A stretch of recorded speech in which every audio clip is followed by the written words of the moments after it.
अभी हम जो अध्ययन कर रहे थे, देखो मेसोजोइक कौन सा, पैलियोजोइक हमने कर लिया, युग पैलियोजोइक के बारे में हम कल जो पैलियोजोइक है उसको कंप्लीट कर दिया, उसके बाद मेसोजोइक को आगे करने वाले, किसको, मेसोजोइक को अभी हम इधर अध्ययन करेंगे। मेसोजोइक को 3 युगों में विभाजित करने वाले, मेसोजोइक को 3 युगों में विभाजित करने वाले। क्यों करने वाले, क्योंकि इस युग के दौरान कुछ अलग ही गतिविधियां यहाँ पे पृथ्वी पे हुई थी। देखिए पहला है ट्रियासिक युग। देखिए पहले यहाँ पे मैं बोला था पहले कि ज्वालामुखी उद्गार भी हो रहा है, साथ साथ में सॉरी बरसात भी हो रही है, बादल भी बन रहे हैं, बहुत बड़ी मात्रा में मतलब बादल बन रहे हैं और बरसात भी हो रही है, और साथ साथ में ज्वालामुखी उद्गार भी हो रहा है। तो बरसात जब कंटिन्यू होगी तो जो ज्वालामुखी से जो पहाड़ बनेंगे, पर्वत जो हमने बनाए थे, 3 ओरिजिनी कंप्लीट कर दिया था। इसमें अरावली ओरिजिन है, कैलाडोनियन ओरिजिनी है और आर्सेनिक ओरिजिनी है। इन तीनों को हमने जब कंप्लीट किया तो ये पहाड़ों का निर्माण इन्होंने कर दिया था। पर्वत बन चुके थे। जब पर्वतों के अंदर बरसात, पर्वतों के ऊपर जब बरसात होगी तो बरसात के कारण वहां से जो पानी बह करके नीचे आएगा, जो महासागरों यानी जो बड़े बड़े गर्त बने हुए थे, जैसे प्रशांत महासागर जो गर्त बना था चंद्रमा को अलग टूट करके, अब उसके अंदर पानी आएगा तो पहाड़ों को तोड़ करके पहाड़ों को अपर्दन होना शुरू होगा। अपर्दन होने से वहां से जो मिट्टी है वो पानी के साथ आएगी और वहां पे जम जाएगी। अब देखिए जमने में क्या होता है, वहां पे जमेगी तो वहां जिस क्षेत्र में ये जमेगी वहां पे एक परत बनेगी। अब देखो वो जो पहाड़ बने थे, जो 3 ओरिजिनी में हमने पहाड़ बनाए थे, वो पहाड़ किसके थे, वो ज्वालामुखी उद्गार के पहाड़ थे। ज्वालामुखी जो उद्गार हुआ था उसके दौरान जो लावा निकला था, उस लावा का पहाड़ था, पर्वत थे, और उन्हीं पर्वतों से जब अपर्दन हो रहा है तो वो पर्वत कौन से चट्टान के थे, वो आग्नेय चट्टान के निर्मित थे। और जब आग्नेय चट्टान के ऊपर बरसात पानी गिरेगा, जब उसका अपर्दन होगा तो पानी के साथ वो आगे बहेगा। क्या कहेगा, आगे बहेगा। जब पानी के साथ आगे लेकर के आगे, और खड्डों के अंदर गड्ढे बड़े बड़े थे, उनके अंदर जब वो मिट्टी जम जाएगी तो वो कहां पर क्या होने वाला है। अभी देखिए साथ में पानी के साथ और क्या आया, पेड़ पौधों का अवशिष्ट भी आया, जीव जंतु मरे हुए वो भी आए, और साथ में आकर के मिट्टी के अंदर दब गए। क्या हो रहा है, अवसादीकरण हो रहा है। क्या हो रहा है, अवसादीकरण हो रहा है। अब अवसादी चट्टानें बननी प्रारंभ हो जाएंगी वहां पे। उन अवसादी चट्टानों के अंदर जब पेड़ पौधे साथ में टूटे फूटे आए, जीव जंतु मरे हुए आए और साथ में आकर के दब गए, तो अभी वो चट्टान कौन सी बनेगी, अवसादी चट्टान बनेगी। अब उसकी क्या विशेषता रहेगी अवसादी चट्टान की, क्या परतदार रहेगी, बिल्कुल परतदार रहेगी, बार बार आगे ऊपर मिट्टी जमेगी और साथ में जीव जंतु आएंगे। तो इसका मतलब क्या हुआ, जीवाश्म पाया जाएगा उसमें। तो अवसादी चट्टान के अंदर इसीलिए जीवाश्म पाया जाता है। 2 चट्टानों का निर्माण हमें कर दिया है, कौन कौन सी, आग्नेय चट्टान का निर्माण कर दिया, अवसादी चट्टान का निर्माण हो रहा है। लेकिन अवसादी चट्टान का निर्माण फिर बार बार होता है, साथ में आग्नेय चट्टानें कटती हैं, साथ में अवसादी चट्टानें कटती हैं, उसके बार बार आग्नेय चट्टानों से फिर अवसादीकरण होगा, अवसादी से फिर आग्नेय चट्टान बनेगी, आग्नेय चट्टान से फिर अवसादी चट्टान बनेगी और उसके बाद दबेगी नीचे। तो आगे हम जो एक कायांतरित चट्टान है उसके बारे में आगे अध्ययन करेंगे कि वो कायांतरित चट्टान क्यों बोला जाता है। अभी आगे हम टॉपिक पे आते हैं कि ये ट्रियासिक युग में, ट्रियासिक युग कब का काल माना जाता है, वो जो हमने पहले खत्म किया था वो काल है अभी 22 करोड़ वर्ष पूर्व से, 22 करोड़ से 7.5 करोड़ वर्ष पूर्व। ये कालखंड है ट्रियासिक युग। इस ट्रियासिक युग के अंदर क्या हुआ था, इस ट्रियासिक युग के अंदर जो दृढ़ जंतु थे ना, वो जमीन के ऊपर आ गए थे, और आने के बाद जमीन के ऊपर ऐसे ऐसे चलने लगे थे, दौड़ने लगे थे। तो क्या बिना पैर वाले जंतु की उत्पत्ति कर दे, बिना पैर वालों के जंतु की उत्पत्ति होगी तो क्या कहोगे, उनके जो पैर नहीं है वो उनको क्या कहोगे, सरीसृप वर्ग, यानी सरीसृप वर्ग का उदय यहाँ पे हो गया था। सरीसृप जंतु आ गए थे, सरीसृप जंतु आ गए थे, और साथ साथ में बरसात भी हो रही थी ना, साथ में बरसात हो रही थी और साथ में अवसादीकरण, जो मिट्टी का कटाव भी हो रहा था, पहाड़ों का कटाव हो रहा था। तो और पहाड़ों से मिट्टी कट कट के कहाँ आ रही थी, गर्तों में आ रही थी ना। तो आने के बाद क्या करेंगे, वो जमेगा, चूने का निर्माण भी होगा। क्या होगा, चूने का निर्माण भी साथ में होगा, चूने का निर्माण अब यहाँ पे शुरू हो गया। ध्यान रखिए, जब हम ट्रियासिक युग के अंदर सरीसृप वर्ग की जंतु की उत्पत्ति आकर दी और चूने का निर्माण यहाँ पे हो गया, अपर्दन भी हो रहा है पानी के साथ, ज्वालामुखी की बार दरारी ज्वालामुखी निकल रही है, ये सारी क्रियाएं चलती रहेंगी साथ साथ में। जगह जगह जो पहले ज्वालामुखी जगह जगह निकल रही थी, बहुत अधिक क्षेत्रों पे वो कवर कर रही थी ज्वालामुखी, अभी वो धीरे धीरे कम क्षेत्र को कवर करेगी और धीरे धीरे करती करती ये फिर ये वर्तमान की जो ज्वालामुखी है केंद्रीय ज्वालामुखी के रूप में कन्वर्ट हो जाएगी। लेकिन यहाँ पे हम देखेंगे सरीसृप जंतु आ गया तो इनकी अब ऑक्सीजन बढ़ रहा है, कार्बन डाइऑक्साइड कम हो रहा है, प्रकाश संश्लेषण बढ़ रहा है, जीव जंतु उत्पन्न ज्यादा हो रहे हैं, संख्या में वृद्धि हो रही है, और विभिन्न प्रकार प्रजातियों में वृद्धि हो रही है, उत्पत्ति हो रही है, तो इनकी संख्या भी बढ़नी शुरू है। ये भी साथ साथ में बढ़ता रहेगा और शून्य का निर्माण भी साथ साथ में होता रहेगा। उसके बाद आगे आ जाता है जुरासिक युग। जुरासिक युग को क्या बोलते हैं? डायनासोर युग भी कहा जाता है। यहाँ पे अब डायनासोर की उत्पत्ति हो जाती है पानी के अंदर। क्या? डायनासोर। इसका कालखंड था 7.5 अरब वर्ष से पहले से ये हो गया 1.2 करोड़ वर्ष। इस काल में इसको बोलते हैं डायनासोर युग। डायनासोर युग। अभी हम सब चीज इधर लिखेंगे भी। और क्या क्या हो रहा होगा? डायनासोर युग मतलब डायनासोर की उत्पत्ति हो गई थी। और क्या हुआ था? साथ में फिर थोड़े जीव जंतु आए। जीव जंतुओं के थोड़े भागने लगा। जीव जंतु, जंतु छोटे छोटे थे, हाँ, वो ऐसे आगे भागने लगे। और पीछे कोई जीव जंतु दूसरा उससे बड़ा था, वो उसको खाने के लिए भागने लगा, उसकी तरफ भागने लगा। तो वो क्या करेगा? अपनी जो जान बचाएगा तो वो कूदना शुरू करेगा। कूदेगा तो उसको फिर पैरों की जरूरत पड़ेगी। आवश्यकता के अनुसार उनको पैरों का अंगों का विकास हो गया था। और जब ये कूदने लगा तो कूदने के साथ साथ वो फिर जीव अपने बड़ी जाति थी, उससे बचने के लिए वो कूदेगा, ऊपर कूदेगा तो साथ में उसको पंखों की जरूरत पड़ेगी। अब देखो, पैरों के साथ साथ पंखों की उत्पत्ति उत्पन्न हो गया, उद्भव हो गया। तो क्या हुआ? क्या क्या हुआ? पक्षी वर्ग की उत्पत्ति हो गई थी। क्या? पक्षी वर्ग।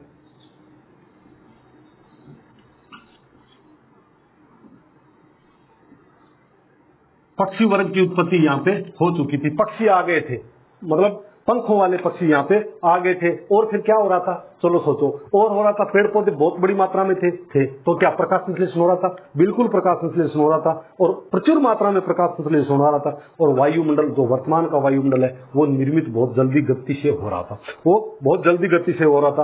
अभी देखिए, इस जुरासिक युग के अंदर एक और बहुत बड़ी घटना होती है। जो आगे हमारा जो आगे वाला सेशन जो चलेगा वो इसी घटना पे आधारित है। ये जो पेंजिया था ना, पेंजिया, ये जो पूरा ये पेंजिया था, इसको हम पेंजिया बोलते हैं। पेंजिया भूखंड है, एक भूखंड है, इसको हम पेंजिया बोलते हैं। इस पेंजिया के अंदर भूगर्भीय हलचलें मचनी शुरू हुई। पेंजिया 2 भागों में टूट चुका था। क्या हुआ? पेंजिया 2 भागों में यहाँ पे टूट गया था। अभी टूट ही रहा है। उससे पहले अभी आप इमेजिन कीजिए कि ये सारे के सारे काम कहाँ हो रहे थे? जब सिंगल भूखंड था, पृथ्वी का, धरातल का जब सिंगल भूखंड था, तब ये काम सारे के सारे यहाँ पे हो रहे थे। अब ये सोचो कि यहाँ पे ये जो जुरासिक युग है, डायनासोर युग है, इसमें डायनासोर की उत्पत्ति हुई थी, पक्षी वर्ग आया था, साथ में पेड़ पौधों की जो प्रजातियां वो बढ़ने लगी थी, अत्यधिक वृद्धि होने लगी थी। तो साथ में फिर क्या होगा?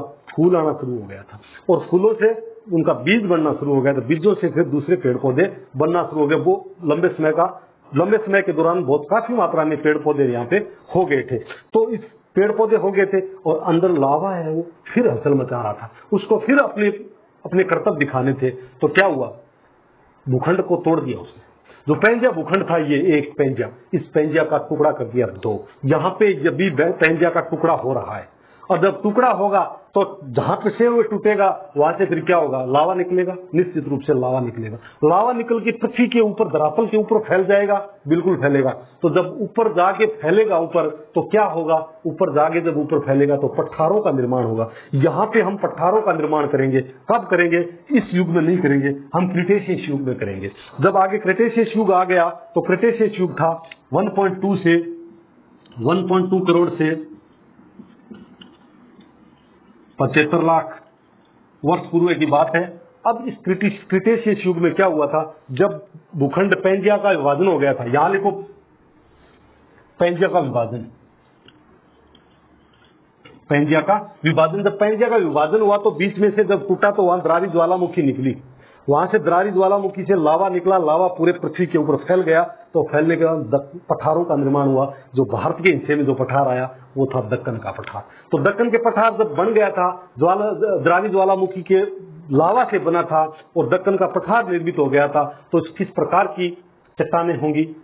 आग्नेय प्रकार की चट्टानें होंगी। जब आग्नेय प्रकार की चट्टानें जब ऊपर धरातल के ऊपर होती है, तो प्रकृति की मार से वो टूट के अपर्दन होता है, वो मिट्टी बन जाती है। ऊपर वाले हिस्से में मिट्टी बन जाती है, और वो मिट्टी कहलाती है काली मिट्टी। उस काली मिट्टी इतनी उपजाऊ होती है कि ये उसको काली कपासी मिट्टी बोलते हैं, क्योंकि वहां पे कपास बहुत अच्छी तरह से उत्पन्न होता है।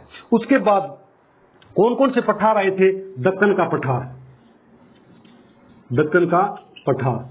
उसके बाद को इसके अकेला दक्कन का पठार नहीं था, अर्जेंटीना का पठार भी था, साथ में आयरलैंड का पठार भी था, और उत्तरी अमेरिका में जो कोलंबिया का पठार है वो भी था। कौन कौन सा? अर्जेंटीना का पठार, अर्जेंटीना मतलब दक्षिण अमेरिका का पठार, और उत्तरी अमेरिका में जो एक पठार था वो था कोलंबिया का पठार, कोलंबिया का पठार। देखो सारे के सारे पठार, जो भी पठार है वो कुछ भूखंडों को मिला था, कहीं कहीं चला गया था। ये जो पठार जब दो भागों में विभाजित हुआ था पेंजिया, तब ये पठारों का निर्माण हो गया था। ये पठार जब पानी के अंदर तैरते गए तो कुछ तो उत्तरी अमेरिका को मिल गया, कुछ दक्षिणी अमेरिका में अर्जेंटीना को मिल गया, भारत को दक्कन का पठार मिल गया। ऐसे करके छोटे छोटे पठार और भी देशों को मिला था, और भी जो महाद्वीप बने थे उनको मिला था। उनका हम आगे अध्ययन करेंगे। अभी ये हो गया मेसोजोइक को 3 युगों में विभाजित किया था हमने। मेसोजोइक को 3 युगों में विभाजित किया था, ट्रियासिक, जुरासिक, क्रिटेशियस। बहुत ही इन 3 युगों का बहुत महत्वपूर्ण योगदान था आज के वर्तमान का युग बनने में। देखो ट्रियासिक युग में दोबारा हम रिपीट कर देते हैं कि सरीसृप जंतु आया था, चूने का निर्माण हुआ था।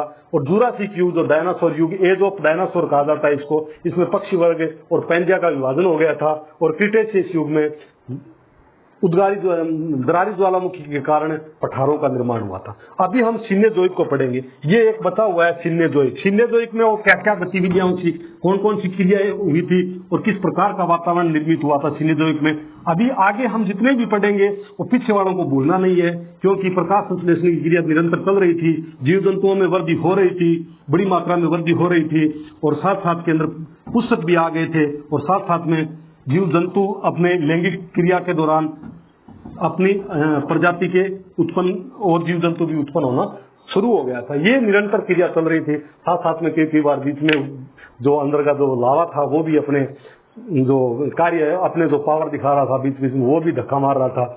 और धक्का मारने के बाद ये जो पेंजिया था ना, ये पहले तो 2 भागों में विभाजित हुआ था, उसके बाद फिर और भागों में विभाजित होगा। इसीलिए तो बना था ना, 7 महाद्वीप कैसे बने थे? इसी से बने थे। जरा जो अंदर ज्वालामुखी थी, अंदर जो लावा धक्का दे रहा था, उसने तोड़ दिया था पूरे भूखंड को, तो 6-7 भागों में विभाजित कर दिया था। अब आगे हम सिनेजोइक को, ये वाला सिनेजोइक है, इसको हम विभाजित करेंगे। पहला इसमें था पैलियोसीन। कौन सा?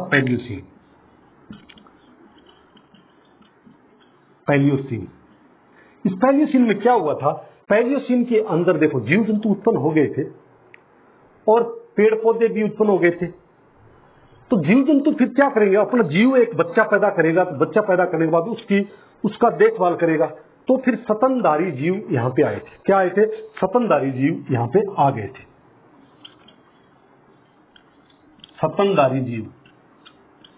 स्तनधारी जीव की उत्पत्ति होगी। अब पेड़ पौधों में देखा जाए तो पुष्प आ गए थे, फूल आ गए थे, फल लगने शुरू हो गए थे, और बीज बनना प्रारंभ हो गया था। ये भी इसी कालखंड में हुआ था। तो इस युग को एज ऑफ मैमल्स भी बोलते हैं। क्या बोलते हैं? Age of mammals. इसको एज ऑफ मैमल्स भी बोलते हैं। अभी बता देता हूं, पूरे संपूर्ण कालखंड के अंदर पृथ्वी के जो 4.5 अरब वर्ष थे, उसमें 4 पर्वतों की ओरिजिनी हुई थी। पर्वतों का निर्माण 4 समय में हुआ था। अब यहाँ पे जो ओरिजिनी है वो ओरिजिनी आएगी, एक अल्पाइन ओरिजिनी। इसी युग में हुई थी अल्पाइन ओरिजिनी। 4 ओरिजिनी का हम अध्ययन कर चुके हैं। इस अल्पाइन ओरिजिनी के दौरान यहाँ पे कई नवीनतम पर्वत श्रृंखलाएं निर्मित हुई थी। पेंजिया जब विभाजित हो गया था और इसका टुकड़ा हो गया था, जब एक दूसरे से ये टुकड़े जब टकराने लगे और जब इनकी एक प्लेट दूसरे प्लेट के नीचे घुसना शुरू किया, तो अभी पर्वतों का निर्माण प्रारंभ हो गया था इधर। अब उन पर्वतों को क्या बोलेंगे? उनको बोलेंगे नवीन वलित पर्वत श्रृंखला। नवीन वलित पर्वत श्रृंखला का मतलब ये हुआ कि ये किसी भी प्रकार से ज्वालामुखी के दबाव से या ज्वालामुखी के लावा के प्रेशर से निर्मित नहीं हुए थे। ये जो निर्मित हुए थे, एक प्लेट का दूसरी प्लेट के पास आगे अभिसरण अपसरण होने से हुआ था। तो इनको फिर हम नवीन वलित पर्वत श्रृंखला बोलते हैं, क्योंकि उनकी वर्तमान में भी इनकी जो वृद्धि है वो जारी है। जैसे जैसे प्लेट वो नीचे जा रही है, नीचे हल्की प्लेट ऊपर है, भारी प्लेट नीचे है, जैसे जैसे उसका प्रदर्शन नीचे अभिसारित हो रही है, तो ऊपर वाला जो हिस्सा है वो बढ़ रहा है, बढ़ करके पर्वतों की अभी भी ऊंचाई बढ़ रही है। तो इनको बोलते हैं नवीन वलित पर्वत श्रृंखला। पैलियोसीन युग में हुआ था। उसके बाद इयोसीन आया था। इयोसीन अब पैलियोसीन, इयोसीन, इस पे विशेष रूप से ध्यान देना जरूरी है, क्योंकि इयोसीन के अंदर जो दक्षिण अमेरिका के अंदर जो एंडीज पर्वत श्रृंखला है, दक्षिण अमेरिका की एंडीज पर्वत श्रृंखला है, उसका निर्माण हुआ था, और एटलस जैसी पर्वत श्रृंखलाओं का निर्माण इयोसीन के अंदर ही हुआ था। और जंगली जानवर जैसे शेर है, बाघ है, गाय है, भैंस है, बकरी है, भेड़ है, इनकी उत्पत्ति भी इस पैलियोसीन युग के अंदर हुई थी। स्तनधारी जीव जहां पे नाम आ जाता है तो इनकी भी उत्पत्ति यहाँ पे हो चुकी थी। उसके बाद ओलिगोसीन आता है।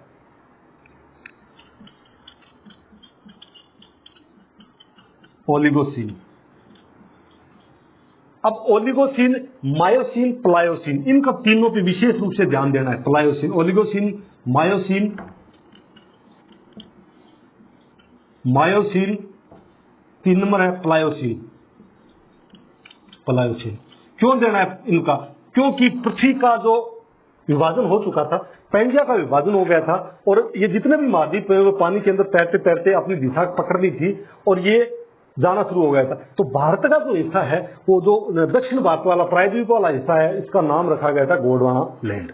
ये गोंडवाना लैंड धीरे धीरे आकर के ऊपर से जो यूरेशियन प्लेट थी, उस यूरेशियन प्लेट के नीचे घुस गया था, मतलब नीचे आ गया था। यूरेशियन प्लेट भारी है और ये वाली प्लेट है गोंडवाना लैंड, ये हल्की है, सॉरी ये हल्की है, वो भारी है, और ये नीचे इसके सबदर्शन हो गया था, अभिसारित हो गया था। अभिसारित हो गया तो उसके बाद जहां पे शुरू हुआ था, और ओलिगोसीन यानी यहां से शुरू हुआ, और यहां इन तीनों काल के अंदर हमारा जो हिमालय पर्वत श्रृंखला है उसका निर्माण उत्पत्ति होती है। इस काल के अंदर ये यूरेशिया प्लेट के नीचे, यूरेशियन प्लेट के नीचे आ जाता है। Eurasian plate plus Gondwana land,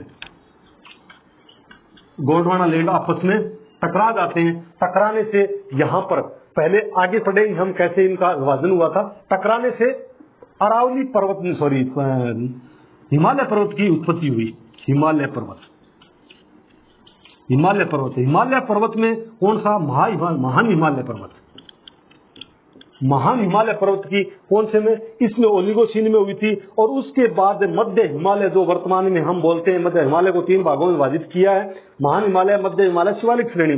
तो महान हिमालय इस काल में हुआ था, और मध्य हिमालय मायोसीन में हुआ था, और जो शिवालिक श्रेणी है वो प्लायोसीन युग के अंदर इनकी उत्पत्ति हुई थी। इस प्रकार हिमालय ओरिजिन, हिमालय का पर्वत श्रृंखला, और ये नवीन वलित पर्वत श्रृंखला है, याद रखना। क्योंकि आगे हम जब महाद्वीप का विस्थापन पढ़ेंगे, विस्थापन का सिद्धांत पढ़ेंगे, उनका विस्तार पढ़ेंगे, तब ये पूरा हम गहराई से पढ़ने वाले हैं। उसके बाद एक नियोजोइक बच जाता है, ये वाला नियोजोइक। इस नियोजोइक को हम देखा जाए तो एक ओलोसीन में विभाजित करते हैं। इस वर्तमान का जो युग है वो सारा नियोजोइक के अंदर हम जी रहे हैं। किसमें जी रहे हैं? नियोजोइक के अंदर जी रहे हैं। और नियोजोइक का जो एक जो युग है, नियोजोइक तो क्या है? कल्प है, युग है। इसको 2 भागों में विभाजित किया। प्लिस्टोसीन, इसको प्लिस्टोसीन, प्लिस्टोसीन, और दूसरा था ओलोसीन, ओलोसीन। इसको 2 भागों में विभाजित कर दिया। और ये प्लिस्टोसीन पहले था, ओलोसीन वर्तमान का जो युग चल रहा है इसमें होलोसीन शामिल किया जाता है। इस प्रकार संपूर्ण पृथ्वी का इतने कालखंड के दौरान यहाँ पे जीव जंतु, यहाँ पे पेड़ पौधों की उत्पत्ति हुई, यहाँ पे मिट्टी का निर्माण हुआ, यहाँ पे चट्टानों का निर्माण हुआ, यहाँ पे पहाड़ों का निर्माण हुआ, यहाँ पे सरीसृप वर्ग जलीय जीव जंतुओं का निर्माण हुआ, साथ ही साथ तल खंड पर जो जीव जंतु रहने वाले उनका निर्माण हुआ। ये पूरी की पूरी प्रक्रिया 4.5 अरब वर्ष के अंदर संपन्न हुई, और वर्तमान में ये क्रिया जारी है। वर्तमान में क्या है? ये क्रिया जारी है, और विभिन्न प्रकार के पर्वतों का उत्थान हो रहा है। साथ साथ में जो पर्वत थे उनका अपर्दन हो रहा है, और उस टाइम भी अपर्दन हुआ था। और साथ साथ में नदी जो पहले युवावस्था में थी वो अभी वर्धावस्था में जा रही है, क्योंकि उनका अपर्दन से उनके अंदर मिट्टी का जमाव हो रहा है, वो भी वर्धावस्था में जा रही है। और मैदानों का निर्माण होलोसीन युग में ही हुआ था। क्या हुआ? मैदानों का, उत्तरी भारत का जो विशाल मैदान है वो होलोसीन युग की देन है। और इसके साथ हम संपूर्ण भूगर्भिक समय सारणी को यहाँ पे समाप्त करते हैं। और इस भूगर्भिक समय सारणी को प्रारंभ से अंत तक जरूर देखिएगा, अदरवाइज ये पूरा का पूरा दिमाग के अंदर समझ में नहीं आएगा। कॉन्सेप्ट को समझते हुए आगे बढ़ना है, और सारी की क्रियाएं हैं जो कंटिन्यूटी रखनी है, चाहे पेड़ पौधे उत्पन्न हो गया, चाहे जीव जंतु उत्पन्न हो गया, वो आगे वाले युग में भी निरंतर उत्पन्न हो रहा था और अपनी प्रजातियां विकसित कर रहा था। इस प्रकार इस भूगर्भीय समय सारणी को हम यहीं पे समाप्त करते हैं और क्लास को प्रारंभ से अंत तक देखिए, सब्सक्राइब कीजिए, शेयर कीजिए और लाइक कीजिए। और इसी के साथ हम अभी यहाँ पे समाप्त करते हैं। जय हिंद, जय भारत।